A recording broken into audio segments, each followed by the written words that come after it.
Well, it's kind of like if you are a construction worker or if you're into, building things, you're starting to get into like a dream for you.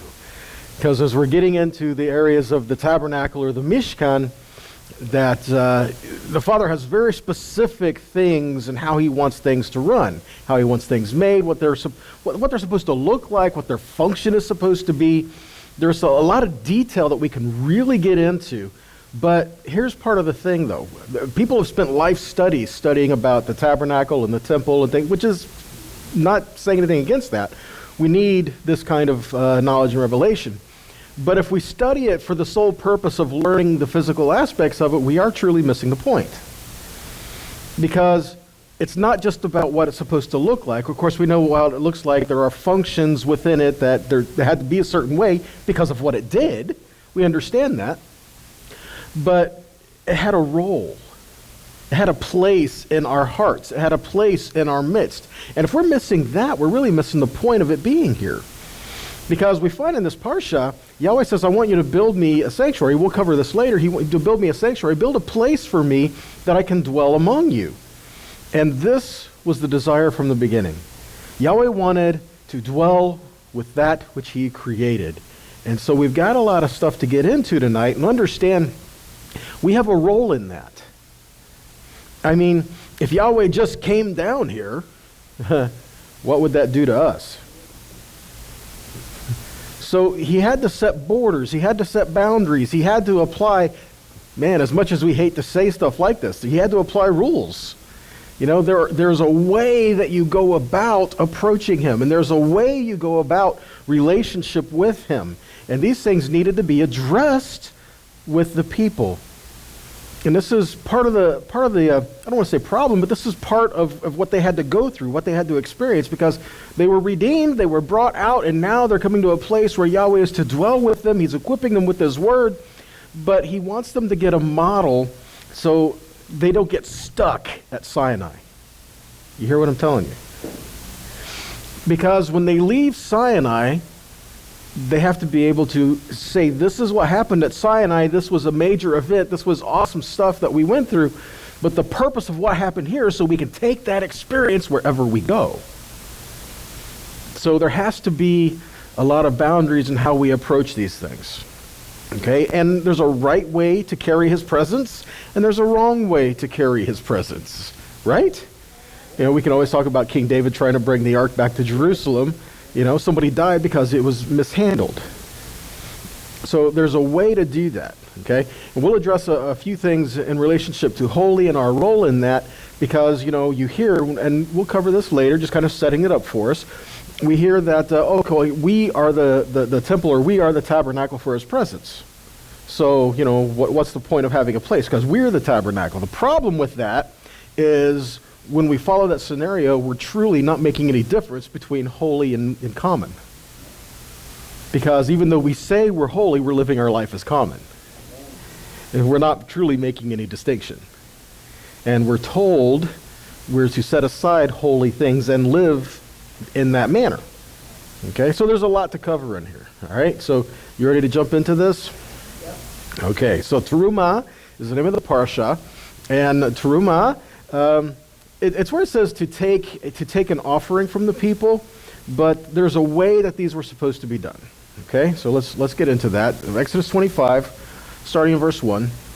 So Yahweh spoke to Moshe, saying, speak to the children of Israel, that they bring me an offering of every man that gives willingly with his heart, you shall take my offering, and this is the offering that you shall take of them. So there's a couple things to note here. First off, he wants them to take an offering from all who are what? Willing. So those who wholeheartedly want to give, and furthermore, they stated the things that they needed. And so to build the tabernacle, these are the things that we need, which they would have had because they just came out of Egypt with all this stuff that they're going to need. So what has to happen? Well, the people have in their possession the thing to do what Yahweh has said, but they have to be willing to surrender it. Okay? And not everyone was willing to do that. Because if you go on and you read further in the Torah and you read about the tabernacle, you say, Moshe went and he told the people what they needed, and then it's kind of like it's not immediately everybody gave. It doesn't really say that. It says, then the ones who were willing came and gave. See, so this was not a shakedown.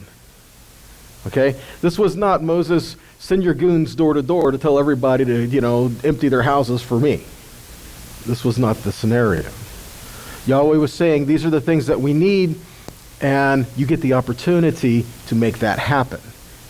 But whoever it was put on their heart to do so could do what they could do. It's kind of like, isn't it neat to be able to say, if they have this tabernacle in their midst for a family, even though they may not have had much, to be able to point to just one little part of the tabernacle and say, that part is there because we helped make that. We helped cause that to be. We all have a part in growing what the Father has entrusted to us. So do we consider it an honorable and worthy cause to help grow what the Father has put in our midst? Or are we just going to continue to hold to our own and say, God, you can do whatever you want. I'm going to grow my house. See, again, are we community-minded? Do we feel that having a place of gathering in our midst is important? Well, if it is, then we need to make sure that we're giving that as well. Okay? So a lot of things to cover here. First, Terumah. Terumah means something that is offered. It's part of the wave offering in the sacrifices, part of a wave offering. Terumah, from the Aramaic word, it means to separate. So the idea we get from this is Terumah is something that is separated from the everyday common things to use for holy service, and that is waved to the Father. When it says waved, it means it's elevated and lifted up. It means it is presented to him, and then it is given holy purposes. Okay, so this was the Terumah, that which is lifted up. Now understand that the Terumot were voluntary. They were not done, as I have here, they were not done by coercion, manipulation, or emotional influence. It's not okay. Moses is getting ready to take up the offering for the tabernacle. Let's get the worship team up here. Okay, you see what I'm saying? All right. That's as far as I'm going to go with that. The etymology of the word Terumah is not just a contribution, but something that is raised up. Okay? Something that is lifted up or raised up. And we have here from Rabbi Jonathan Sachs, he says, when we give, it's not just our contribution, but us, that are raised up. We survive by what we are given, but we achieve dignity by what we give. And this is not just in relationship to the tabernacle, the temple, or things like that in our midst. It's in every aspect of life. Given, it will be given to you, right? Well, this is in helping the needy and helping the poor and helping the people in the community. This is helping out with just everyday things as well. Okay? So, as part of us, we survive by what we are given, and some quite literally. Think of the Levites. The Levites had no portion in the land. They lived off of the portions that were received from what the people gave. And it's not just them, it was them and their families as well. Some of these offerings that were given were the Terumah offerings, that the priests received portions so that their families could live and continue to serve in there. Other portions of the Terumah were given to equip the service that was to be done in the Mishkan, in the tabernacle, and in the temple as well.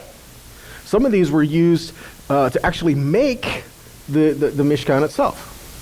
Like the silver, a lot of the silver that were given, the sockets that were made of silver, and all these things that were done. These were done out of what the people gave. If the people didn't give, they would not have been able to build the place. So that people had to have the heart to do so. Keep in mind, if you didn't have the heart to do so, God didn't want you to give it. Period. Because if you don't have the heart to give it and you give it, you invalidate it as an offering.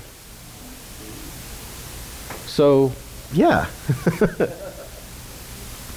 So again, continuing with the etymology of the word Terumah, rum means high or to lift up. So the formation of the word Terumah is parallel to the formation wave offering, which is tenufa. You see the similarity of the words tenufa from the word nuf, which means to wave. These two words are found in the same verses, closely related in the Torah, but in each instance, It is given as the support for the priests or support for the service within the holy things. So again, the temple and the tabernacle ran because the people were contributing to make it run. I mean, think about this. How could they provide an offering of the lamb if no lambs were brought? So we have a role to play in the continual service that was given, like the Tamid offerings that were given. One in the morning, one in the evening, the continual offerings that were given all the time. Well, if they couldn't acquire these, they can't put them on the altar. So there had to be a means to do this. Unfortunately, we do see throughout history, far and distant, that there's corruption that have been involved in a lot of it as well. So in most cases, Terumah refers to designated something for a higher purpose or lifting apart a quantity from a larger quantity. So a lifting apart of something for a higher part. Varieties of gifts that were given to Terumah were applied. Two groups to Terumah. We can talk about one, sacrifice or redemption of the firstborn, which would include tithe of the first fruits, the Bikurim. So redemption of the firstborn and first fruits are kind of in the same vein. And then the general tithes, which were the great offerings, the Terumah Gedalah, which was the portion of the finished grain, the wine, and oil that were separated for the priests, the Ma'aser Rashon, that were given to the Levite. Even when they made the challah and they separated out a portion of the challah that they would make to give to the Levites in their service. This is why they would do that, because of these separating portions out for them. There are three fulfillments of Terumah that we can find in Scripture. One, sacrifice. We have in Exodus 29:27, where it says, consecrate the breast of the wave offering and the thigh of any contribution that has been waved and raised up. Monetary, it's Exodus 30, verse 13. Everyone subject to the census is to pay an offering to Adonai, half a shekel, 1/5 of an ounce of silver. A half shekel is not monetary value, it's weight. Okay, so a half shekel of silver. And this is the standard of sanctuary shekel. And the produce, Numbers 15, 18, and 19, says, speak to the sons of Israel and say to them, when you come to the land which I bring you, then it shall be when you eat of the bread of the land, you shall lift up a heave offering to Yahweh. So this heave offering, this was this wave offering. Okay, what I mean by heave offering, I mean you're pushing it out. It's something that is lifted up. Okay, so this is the offering that was presented to the Father. So again, Terumah, the root of Terumah is rum, which means to elevate or to lift up, or to rise. Ramah, from the same word, is a hill or an elevated surface. Okay, so again, the idea is something that is lifted up, something that is up. Rabbi Tzvi Hirsch made an interesting observation. He said, Terumah has the same letters as Torah, with the exception of one letter, the Mem. The Mem, numerical equivalent of Mem, is 40. So what he stated was the connection between our lifting up and raising up to the Father and the giving of the Torah was this 40 days that Moshe was on the mountain to receive the words of the Father. And as we lift up the Word, we look and we honor the Word, we lift it up and put it in high esteem and put it within ourselves and give ourselves to the Father, that is not just elevating His Word, but elevating us in the midst of it. Make sense? When we write His Word on our heart, we're doing something within us. And when we're surrendering our heart to the Father, we're doing something in His presence and within the community. So yes, we need to offer ourselves as a terumah. We need to offer ourselves to surrender, to be lifted up to the Father. But that also means we need to live as holy. Because there were guidelines, not just, restrictions. There were guidelines on what to do with the holy things once they are presented to the Father. Once something has been presented to Yahweh, it couldn't be used for common purposes anymore. See? Exodus 25:8 says, they are to make me a sanctuary. Where sanctuary is mikdash. And we think, how many of you thought that Mishkan was the word for sanctuary? Okay, Mishkan is the word we use for the tabernacle. Mishkan, literally, it's the mem and the word shechan, okay, which means to dwell. So this is the place where Yahweh will dwell. The sanctuary is speaking of the place itself.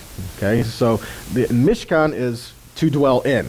Okay, so it's a place for him to dwell, sanctuary. So mikdash. And this is something that we need to pay attention to. It is our responsibility. Yahweh says, I want you to make a place for me to dwell. When we've set aside and prepare the place for him to dwell, he will come dwell in it. But we have to set aside that place for him. If we're not faithful to set aside that place for him, will he dwell in a place that is not purified?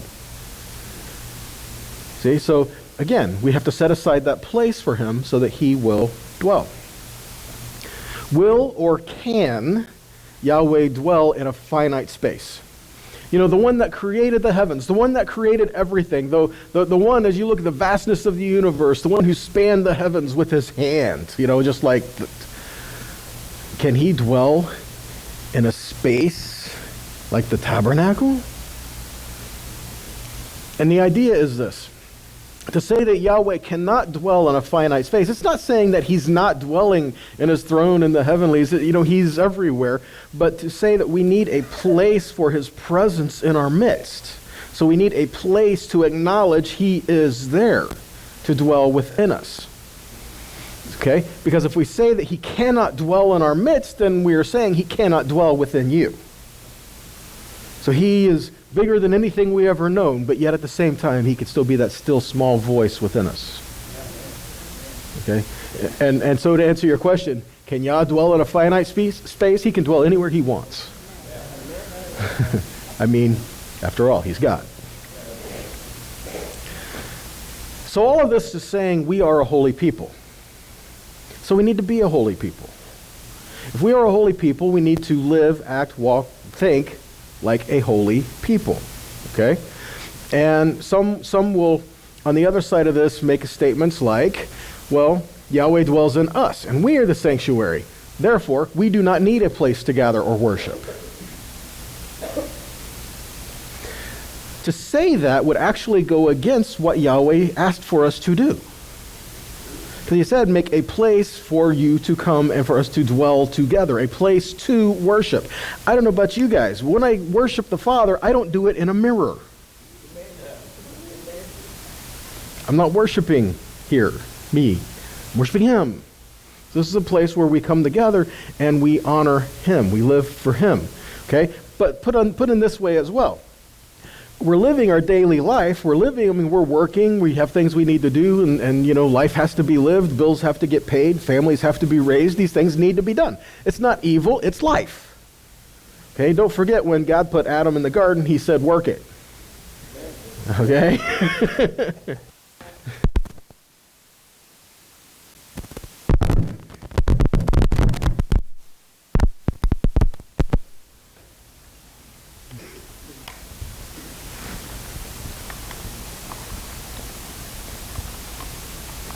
Wasn't all the way in.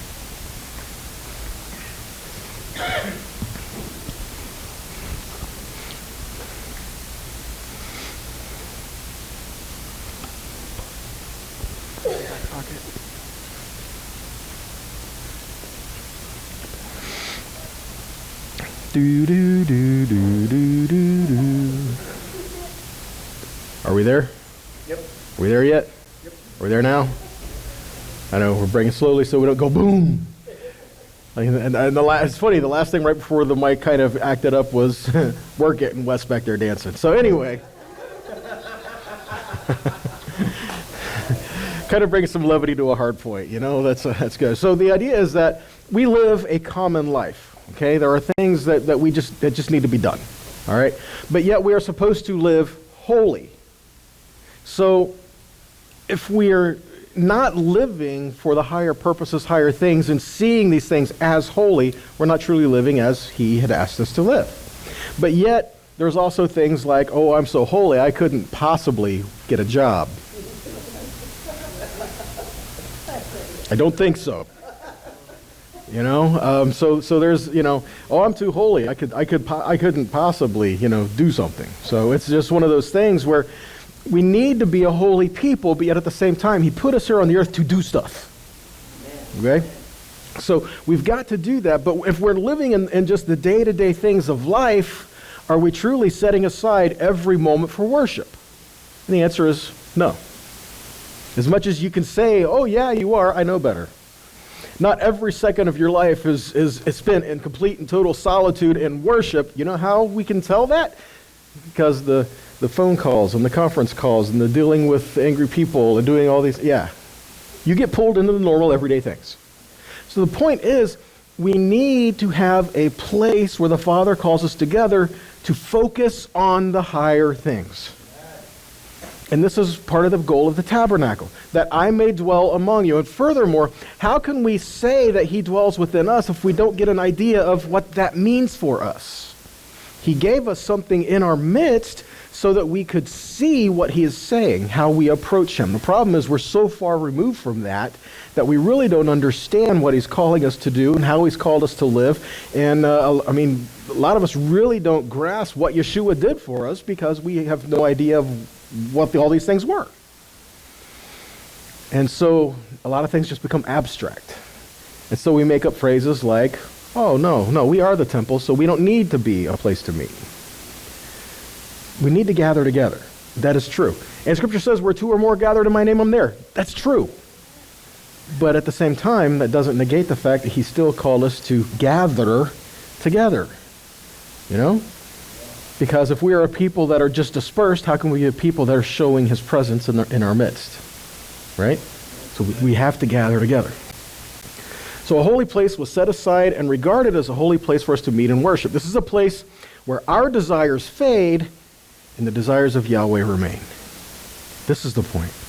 That when we gather together, are we doing so to fulfill our agendas, or are we doing so because we're here to honor him?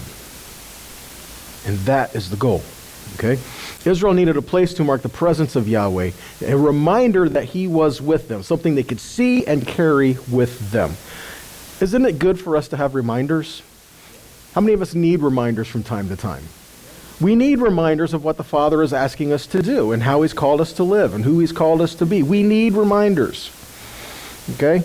Especially, you wake up in the morning and it just seems like, just everything's going crossed, We need reminders to say we need to stop and refocus. Right? Psalm 139 says, where can I go from your spirit? Where can I flee from your presence? If I go up to the heavens, you're there. If I make my bed in the depths, you are there. What he's saying here in Psalm 139 is, no, it doesn't matter where I go. You're always going to find me. I cannot outrun you. No matter where I go, you're there with us. Okay? Which means in the highest of highs, he's there. In our lowest of lows, he's there. Okay? He won't leave you or forsake you is what I'm getting at. But Solomon as well, in 1 Kings 8, Solomon has asked, but will God really dwell on earth? At the dedication, when Solomon was there, he was praying for what they had just built and for the people in the nation and the priests and all these. And he kind of makes the comment, will God really dwell on earth? And, well, yeah, he will. Because he said he would. Now, I'm saying all of this, and I don't want you to get the wrong idea of saying that he doesn't live in you and we are supposed to be this place for him to dwell. We are. Okay? My emphasis here, though, is that because of that, we need to make sure that we have set aside holy places. God consecrates places and time and people. And if we say, well, he's consecrated us as a people, are we keeping his time consecrated? Shabbat. Are we keeping a place set aside and consecrated for him? See? And are we keeping that place holy? Holy purposes, holy things. Isaiah 66. Thus says Yahweh, heaven is my throne, the earth is my footstool. What is the house that you would build for me, and what is the place of my rest? All these things my hand has made, and so all these things came to be, declares Yahweh. But this is the one to whom I will look, he who is humble and contrite in spirit and trembles at my word. When we approach him, this is how we are to approach him. Okay? And like I said, I'm not saying the only place to meet with him is just this one physical spot. No, he is with us everywhere. But the idea is we need to have a place to refocus. That when we come together, it's a matter of, okay, take a breath, let the world stay out there. This is in here. You know? Psalm 77. Thy way, O God, is in the sanctuary. Wow. He made known his ways to Moshe, his acts to the children of Israel. What says your way is in the sanctuary? What we have here is Elohim b'chodesh. B'chodesh derechecha. Derech is his way. So if his way is in the sanctuary, why don't we study the sanctuary to see what his way is? See, if these are the paths, derech is a road, it's a path. Okay, if the derech is his way, if these are his ways that are in the sanctuary, why are we not seeing how to approach him? These are his ways. And furthermore, when we go to say, oh no, you don't need to look at the tabernacle or the temple or study any of this because it's irrelevant to us today, but yet Scripture says his ways are in the sanctuary. So what we're saying is we don't need to learn his ways. We do need to learn his ways because we need to know how to honor him. We need to know how to do the things that he said honor him. Ezekiel 43, 10 and 11. You, human being, describe the house to the house of Israel. What house is this house? Speaking of the temple, that's speaking of in Ezekiel, the temple, right? So that they will be ashamed of their crimes and let them measure accurately. If they become ashamed of all they have done, show them the elevation, the plan of the house, its exits and entrances, all its details and decorations and all its specifications, its design and its Torah. Sketch it for them to see so that they can observe the entire design with the specifications and carry them out. Why would it matter? Why would it matter? Make this and it's got to be this high and this shape and do this. And why would it matter? Because Scripture says his way is in the sanctuary. If we are to learn about his ways, we need to see how to approach.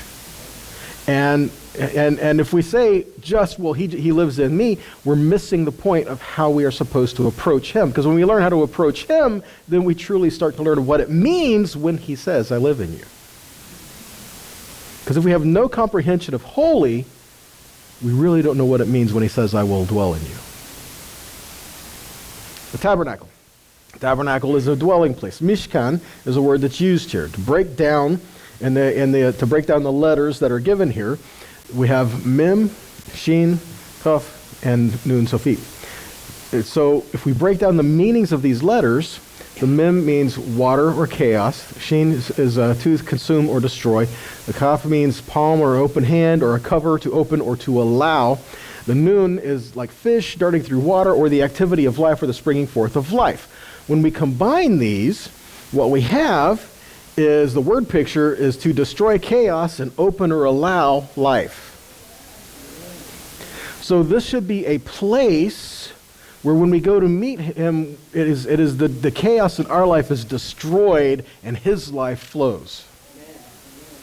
And that's what we're supposed to do when we see this. This is what's supposed to happen when we approach the holy things.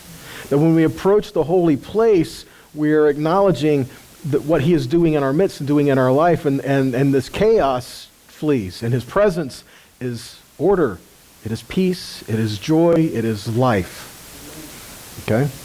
And chaos? No. God doesn't dwell in our hearts in the midst of chaos, but yet when he enters in, chaos flees. Right? All right. So explaining the task in front of us. First off, the tabernacle. The purpose of the tabernacle, it says, build me a Mishkan that what? That I may dwell among you. So the purpose of building the tabernacle was to have a place for him to dwell that the people could see. The furnishings within it.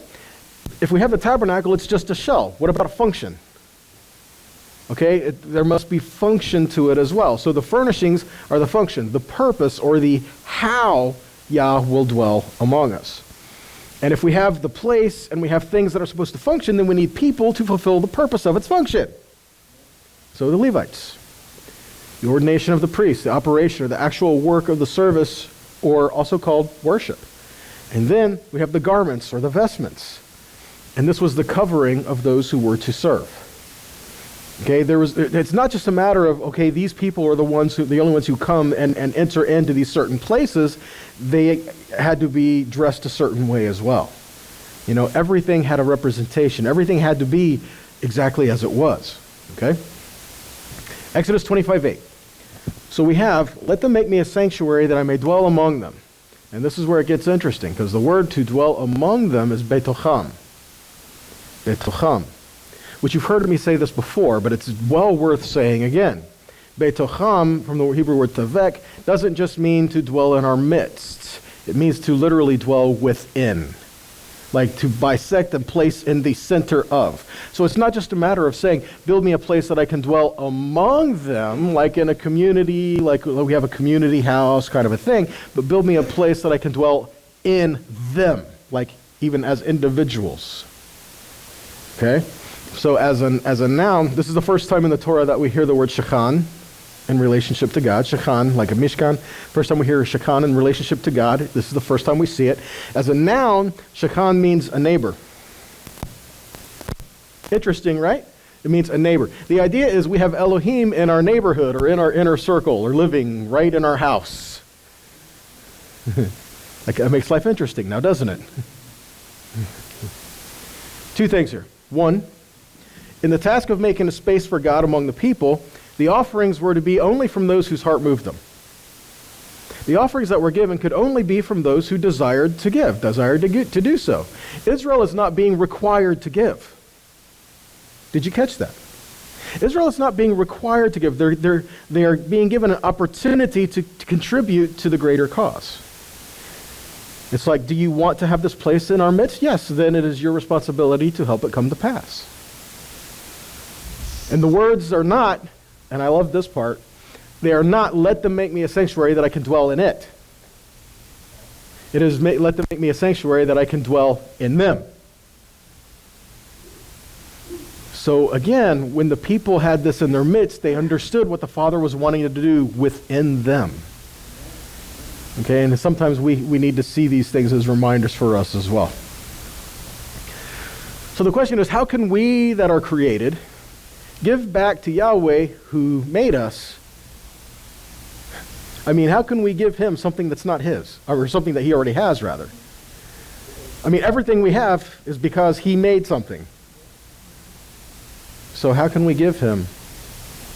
And that's really the point that's being said here. 1 Chronicles 29. Yours, O Lord, is the greatness and the power and the glory and the victory and the majesty. For all that is in the heavens and the earth is yours. Yours is the kingdom, Yahweh. You are exalted as head above all. Both riches and honor come from you, and you rule over all. In your hand are power and might, and in your hand it is to make great and give strength to all. And now we thank you, our God, and praise your glorious name. But who am I and what is my people that we should be able to offer willingly? For all things come from you, and of your own we have given you. This is the point. Because Yahweh has given to us, we give him what he is asking. Without him, we would have nothing. So because he gives to us, and he gives willingly and gracious to us, therefore we give to the community and the needs in the community. So the Mishkan became a home of this divine presence because God specified it would be built out of voluntary contributions. In other words, because the people wanted to see it happen in their midst. The people were giving to do this because they wanted it to be there. Okay? So, Rabbi Jonathan Sacks says, giving creates a gracious society by enabling each of us to make our contribution for the public good. In other words, it doesn't matter what you have to give. All of us can give something. And when we all do, it creates for the betterment of the community as a whole. And if we truly lived in that kind of society, it'd be a different place, wouldn't it? So while the Mishkan is real, there's also a lot of symbolism there. Okay, we have to admit the Mishkan was a very real thing, but there was a lot of symbolism involved in it. And on the same note, while there's a lot of symbolism involved in it, we can't forget that it was very real. Okay, both sides of this. So there is sufficient reason to suggest that the tabernacle contained a lot of symbolism that relates to the garden. A lot of ways that the tabernacle was set up and the temple was set up, a lot of the way these were set up relate back to the garden, back to the beginning of creation. And there's an observation or a connection between the garden and the temple that also applies to the tabernacle as well. Okay, here's a couple things. One, Genesis, it describes the Garden of Eden being entered from the east, as was the tabernacle. You entered from the east. Cherubim were stationed to guard access to the garden, as cherubim were erected in the tabernacle to protect the presence of Yahweh. They were stationed to protect the holy things. There were angels that were stationed to protect from the garden because they were not supposed to have access back into once they partook of the tree of the knowledge of good and evil. Okay, but when it came to relationship to the tabernacle and the temple, they had to have guards that were put in place so that the holy things would not be defiled. And it was their responsibility to make sure people understood, if this is your intent, you can't come in here. Adam in Genesis was placed in the garden to work it and to care for it. Much like the Levites, when they were put in the tabernacle. This is the same phrasing, the same terminology that's being used there that we find in the scripture. The lampstand, like the tree of life, it stands there in the midst of it as well. So there's a lot of symbolism that we find in both places. Maybe the Father is trying to point us not just to his heavenly throne, his heavenly temple, but to try to point us back to, he tried to give this to us to dwell in our midst in the very beginning. So we have a pattern. The pattern is given. Exodus 25:9 says, you are to make it according to what? Everything I show you. Not just everything that I say. It says you are to make it in according with everything that I show you. Exodus 25:40. So, and look, and you will make after the pattern which was showed in the mountain. Exodus 26:30. And you shall rear up the tabernacle according to the fashion thereof, which was shown you in the mount. There's no room for, I put, misinterpretation here. Moshe was shown the holy and heavenly things. And when the people made it, they had to bring it back to Moshe and to say, is this what you saw? Which is a hard task. Because without having a blueprint, you're trying to explain to somebody what something is supposed to look and function like and do, and no matter how you explain it, in their mind, they're seeing it different. You can have one person giving instruction, no drawings, no anything, one person giving instruction, have a room full of 30 different contractors. You're saying, this is what I want you to build me, and each one will build something different. Because they have their interpretation of what you said. So this was one of the miracles of the tabernacle. That when it was made, it was all brought before Moses, and like, is this what you saw? Yep. No one had to go back and remake it. Hebrews 9:22. And with blood almost all things are purified according to the Torah. Without the shedding of blood there is no forgiveness. Thus it was necessary for the, what's the word? Copies of the things in the heavens to be purified with these. But the heavenly things themselves with better sacrifices than these. For the Messiah did not enter a sanctuary made with human hands, a copy of the true one, but into heaven itself, which now appear in the presence of God for us. So it is my personal belief that Yahweh showed Moshe the heavens and his temple in the heavens, and showed him the symbolism of all the things that are there, and said, see this menorah? See how it's like this? See these different parts? Make it like this. So now, we are to make a tabernacle after the pattern given, and there's some key words here, okay? It's because it's like this. Yahweh made, he created, he did these things, and then he wants us to do in like manner. See, he created us, but he created us to also create. Now, granted, we cannot create from nothing, but still, he wants us to create from that which he gave us. Right? Okay. So here's a few things to look at. There are some key words here like make, see, complete, bless, sanctify, work. Behold, they're all in the same narratives. All right? Let's take a look at some of these. We look in here in relationship to the universe in Genesis. It says, and God made the sky. God made the two large lights. He made the beasts in the earth. He saw all he made. Behold, it was very good. The heavens and the earth and all their array were completed. God completed the work he had done. God blessed it and he sanctified it. We have the same type of words being used over here in relationship to the Mishkan. They shall make me a sanctuary, make an ark, make a table. Moshe saw the skilled work, and behold, they had done as it commanded, they had done it. All the work of the tabernacle of tent was completed. Moses completed the work. Moses blessed, and you shall sanctify it and all its vessels. So there's same type of phrases and terminology that's being used in both places, which should again give us a hint of what they're trying to establish here and what they're trying to put in our midst. Yahweh is trying to show us, if we have this place in our midst, in essence, we can return to the garden to dwell with him. If we understand what he's trying to do here. He's calling us back to that. The tabernacle was a tripartite structure. It had three different main parts. It had the outer section, which was the courtyard. The inner section was the holy place, and then the most holy place. There's three sections. This holy space was a progression toward the most holy. Okay? Understand, the closer you approached, the more you were made aware of the responsibility of holy things. Out in the camp, normal everyday life, doing things, you're working, you're doing things, whatever you got to do. When you start to go towards the tabernacle, you start to get a sense of what the holy things are and things being set aside for these purposes. You start to see guards being set to make sure that the holy things are not encroached upon. You start to see the reverence. You start to see awe there. You start to see, and there's a lot that goes on within a person as they start to approach. Truly, when you go to a holy place, it affects you. Unless you have no reverence for the holy. So we are to approach the holy things in the right way. We're told to approach the holy things, but we're told how to do that. Okay? To do any other way would be considered encroachment of the holy things, and we would be punishable by, it's a punishable offense. Encroachment is punishable in a lot of cases by death. Okay? So the definition of the word to encroach. To encroach is to enter by gradual steps or by stealth into the possessions or rights of another.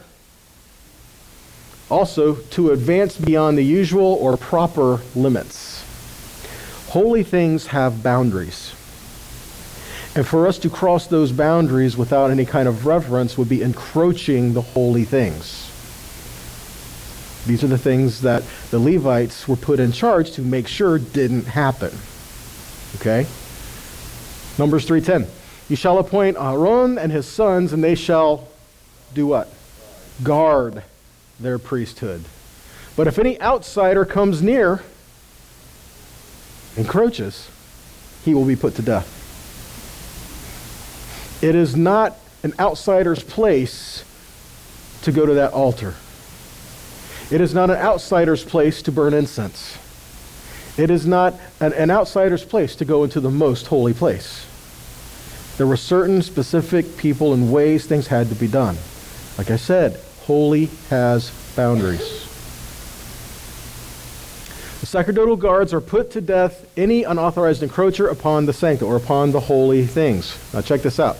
The uniqueness of the formula is contained in its penalty. Elsewhere, crimes against the sanctuary are punishable by God, not by man. However, like the improper officiating of the priests, improper handling of the holy things by the Levites, only here is a crime against the sanctuary punishable by a human agency. When you look at things like this and you wonder what Pinchas did, right? The reason lies in the consequence of the act indicated by the verb karev, which is the word that's used for approach, karev, which means illicit contact with the sancta, and it produces divine wrath or plague, which is not only liable to strike down the sinner, but also engulf the community. So the one who encroaches was to be put to death so he does not bring a plague upon the whole community. This is why the establishment of the sacred guards are often coupled with the clause that wrath shall no longer strike the Israelites.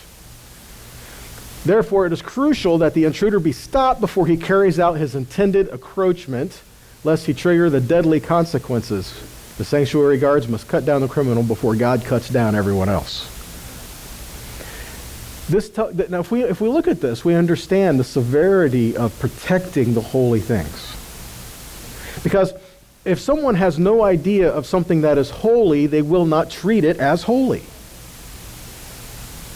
So therefore, those who understand the holy things have a responsibility to protect the holy things and make sure that its boundaries are set and that it is not encroached upon.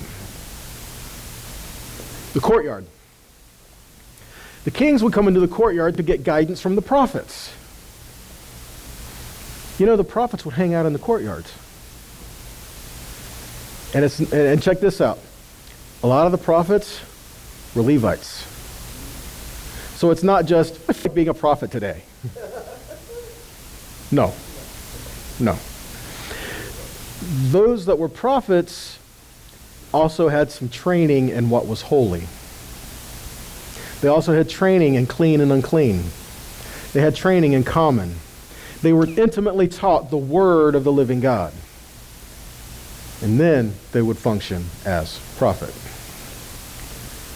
It was believed that the spirit of prophecy rested on the tabernacle in the courtyard. You know why? It's where the prophets hung out. That's where God says, there I will meet with you. He will make decisions and speak with you, and he will do. So this is where the people would come to meet Yahweh. So therefore, they're expecting to hear from him. So of course, this is a place where they would expect prophecy to come forward.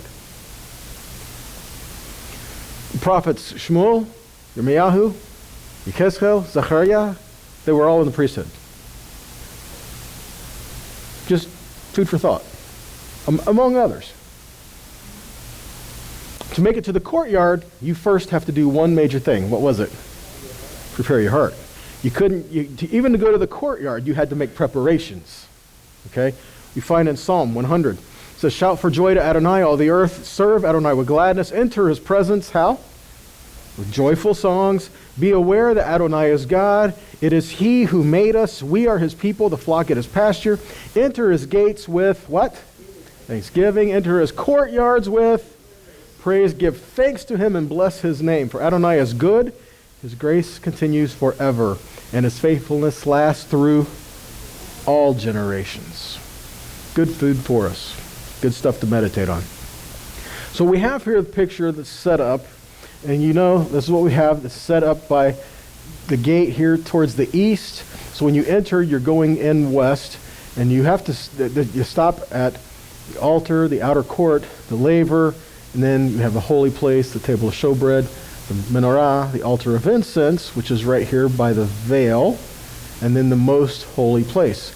This is not a scale model, by the way, because the most holy place, this was actually a cube that was given. So this is not actually a scale model. This is just for layout, just to show you an example of how it was laid out.